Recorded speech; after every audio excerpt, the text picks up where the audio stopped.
Bonjour, c'est Anaïs. Aujourd'hui, nous allons parler ensemble du choix du mode de garde. Alors, le choix du mode de garde, ça fait partie des grandes questions que se posent les futurs parents pour moult raisons. La première raison, c'est que la plupart du temps, vous avez l'impression que ce sont des informations qui sont très difficiles à avoir. Vous avez aussi souvent l'impression que vous ne trouverez pas le mode de garde qui sera adapté à votre façon de vivre. Vous avez souvent aussi l'impression que ça va vous coûter horriblement cher. Mais moi, je voudrais rajouter quelque chose. C'est que le mode de garde, c'est la première étape de séparation avec votre enfant et que ça, c'est pas rien. Ensemble, on va voir les différentes catégories de modes de garde. Il existe deux grandes familles. D'un côté, on a le collectif, de l'autre côté, on a l'individuel. Dans le collectif, vous connaissez évidemment la crèche. Mais vous ne les connaissez pas toutes, il en existe plein de sortes différents. Il existe aussi deux modes de garde que vous connaissez moins, la halte garderie et le jardin d'enfants, qui sont des modes de garde à temps partiel. Les modes de garde individuels. Vous avez l'assistante parentale, que vous connaissez mieux sous le terme de nounou. Elle garde les enfants soit à votre domicile, soit au domicile d'autres parents dans le cadre d'une garde partagée.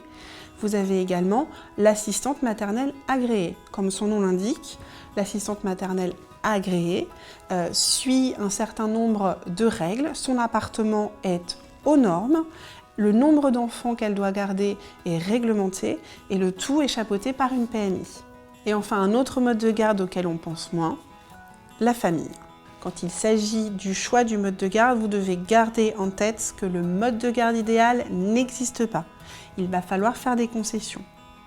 Peut-être que de dresser la liste des choses qui est importante pour vous pourra vous aider. Par exemple, est-ce que vous souhaitez que votre mode de garde soit juste à côté de chez vous? Ou peu importe. Est-ce que vous souhaitez que votre enfant soit gardé avec d'autres enfants? Est-ce que vous souhaitez que votre enfant fasse des sorties, des activités? Toutes ces choses-là, il faut que vous les preniez en compte dans votre choix. Une autre chose que vous devez garder en tête, c'est que parfois, il sera nécessaire d'avoir un mode de garde principal et un mode de garde secondaire. Par exemple, si vous terminez votre mode de garde à 18 h, mais que vous-même ne serez pas rentré avant 19 h, il va falloir une personne pour faire la jonction entre les deux. Il est important aussi de garder ce mode de garde secondaire en cas de pépin de la vie. Par exemple, si votre enfant est malade, peut-être qu'il ne sera pas accepté sur son mode de garde. Peut-être que votre assistante maternelle prendra des congés et à ce moment-là, il faudra bien quelqu'un pour garder votre enfant. Nous allons maintenant voir ensemble quelles sont les différentes étapes pour bien choisir votre mode de garde. La première étape, c'est surtout de s'y prendre à l'avance. Il n'est jamais trop tôt. Ensuite, vous allez regarder ce qui existe autour de chez vous. Attention, ça change énormément d'une région à une autre. Troisièmement, restez ouvert d'esprit. Les places sont rares. Peut-être que vous n'aurez pas le mode de garde que vous souhaitiez initialement.